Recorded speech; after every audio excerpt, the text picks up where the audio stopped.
did do a list of people that Triple H could potentially come back if we've got time. All right, let me hear him. Yeah, right. Let me hear it. Okay. Let me start at the bottom. Sasha Naomi talked about it. Dexter Lumis. What do you guys think?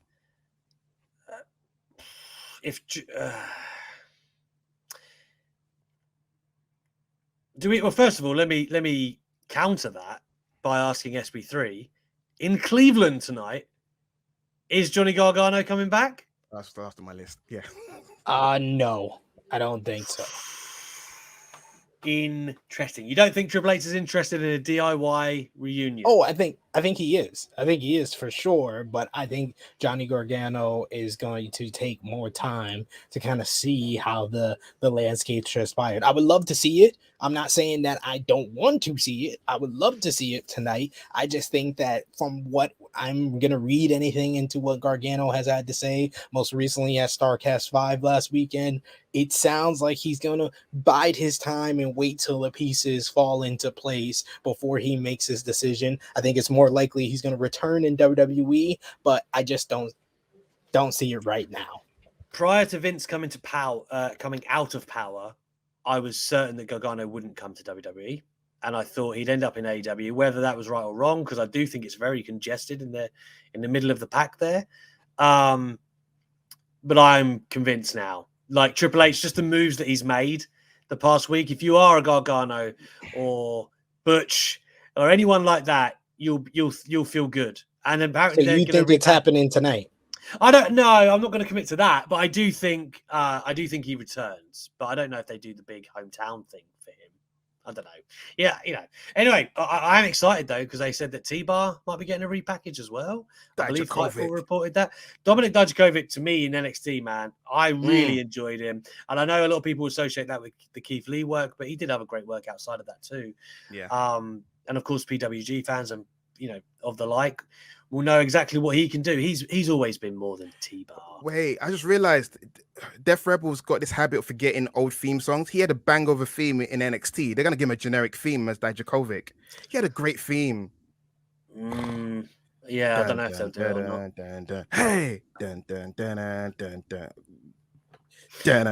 yes. Authors of Pain. Oh, I don't know. After their latest flop, what do you think? So Triple H doesn't care about that. You can't run a promotion, come back and be a tag team. They need tag teams. They need tag teams. Yeah, but what I'm saying is I don't know where their heads are at. Is what I'm saying. Oh, come and be Rollins heavy again. It's right there. Gosh, it was guys. Right there. It was right there. Look, the tag team division literally in like a month could be Usos, DIY, Kevin Owens and Sami Zayn, or obviously you could do a lot. You really and I trust that Triple H may well do that, right? Like he'll put more emphasis on it than there has been, but who knows? It's speculative. I would. I don't know if there's anything for Braun Strowman that I want to see.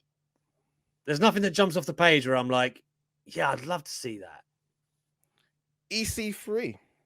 That was a project of his that got slaughtered. Yeah, that's true. Isn't it about Triple H proving himself? But, isn't it about bringing back the people that Vince pooed on? No, yeah. And showing that. But what are we talking about? Are we talking about people that are coming back, this year or in the future? Because they have a whole Control Your Narrative tour for the rest of this year. He'll fold it easily. I can see them in a live show, and he's like, "Guys, are gonna take this call." Oh, sorry, guys. Guys. With Derek going. Oh, Derek got in the cab, but he's gone. Yeah, I wouldn't rule it out, but at the same time, like he's not a young man. EC. Triple H doesn't care. This is Triple H, though. I mean, wait. Sorry, I'll shut up. Because Triple H wasn't like Gargano Ciampa levels of enamored with EC3. You know what I'm saying? Like for instance, I think Tegan Knox will return in Cardiff. That's a prediction I'll make. That's one, yeah. I see for sure. I think Tegan will be there. I was there the last time she made her comeback after the NXT UK Cardiff tapings, the takeover. The next night they did tapings. That's when she made a return. I think they're going to do that again. I wouldn't rule it out, EC3, but I just don't think he's a priority. Cool. Tegan Knox on the list. Frankie Monet. Taya Valkyrie.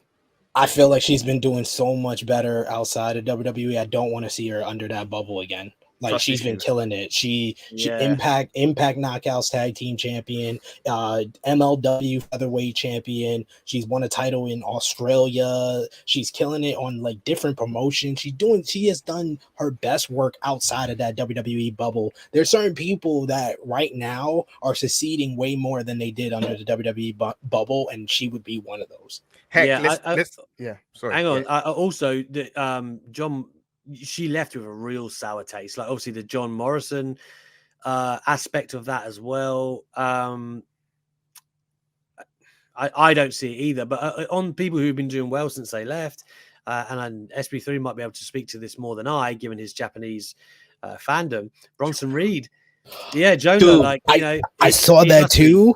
And how are you saying that after this past weekend when he got the biggest win of his career? This man that in WWE was North American champion, beat Johnny Gargano, Roderick Strong. He just beat Kazuchika Okada in the G1. That's the biggest win of his career. And That Okada promo. went out of his way to make him a new rival for him. He needs to be in New Japan full time. Like, I'm sorry if you didn't watch it, but watch that match with Okada and then tell me that you think he should be in WWE, because he looked better in that one match than he ever did in WWE. You know what's crazy is obviously Triple H was clearly a big proponent of his, right? And then he got the North American belt. Then he went up with the belt, mind you. He went up to have a dark match. Vince McMahon just said, "Not for me," and that was it. He's released about 2 weeks later.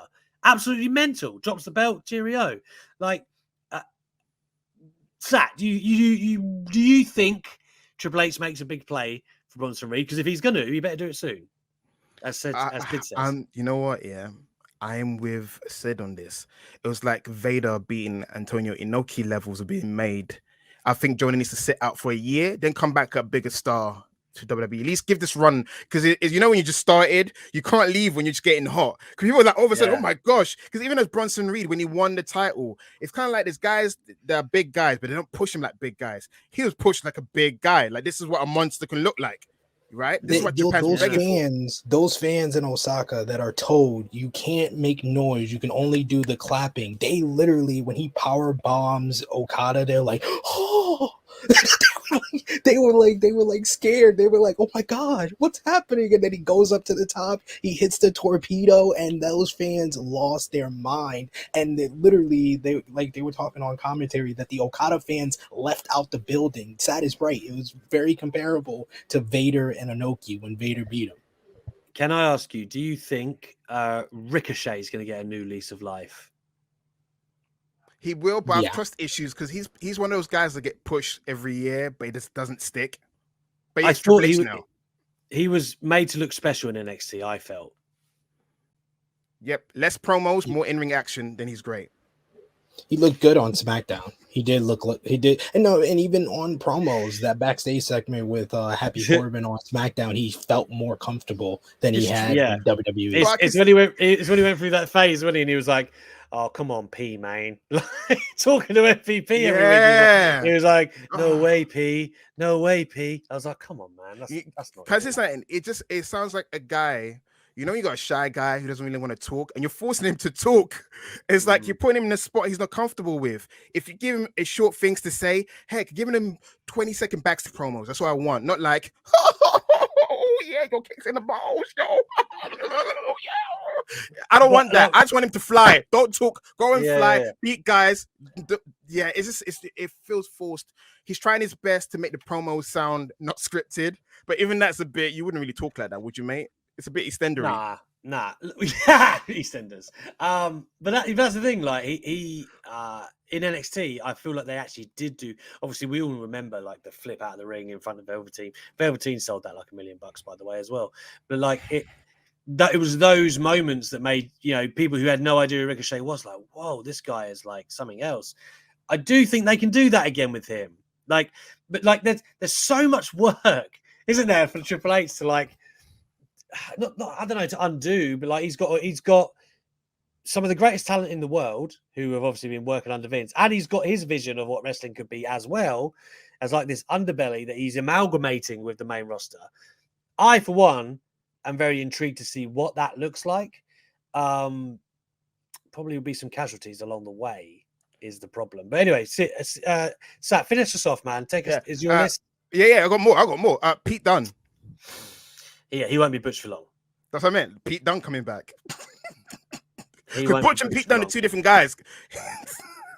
He'll be Pete Dunne again eventually. I don't know if it's Cardiff. To be fair, Cardiff. Get that no, Cardiff. I don't think so. I'd love it. Too soon.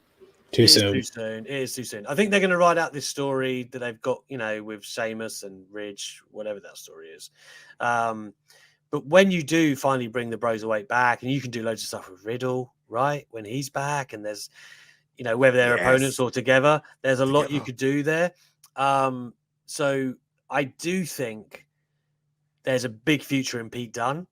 I always did, which is why I was disappointed with Butch. But weirdly, I think I told you this when it first happened. When I spoke to Pete, he's very defensive about the name change. Like I don't know if you've seen this in interviews as well, but he is like it out of them as well. He's like, it was just a character. I'm still going to do what I do. And, he's still very adamant, rightly or wrongly, that he'll be able to be who he is just with a character. I personally would like Pete Dunne, the guy who breaks people's fingers and shit, personally. Last one on my list is Bray Wyatt. It's a good list. Very good. Sid, do you want to take this? Nia Jax as well. Nia Jax, shout out to Nia. Maybe.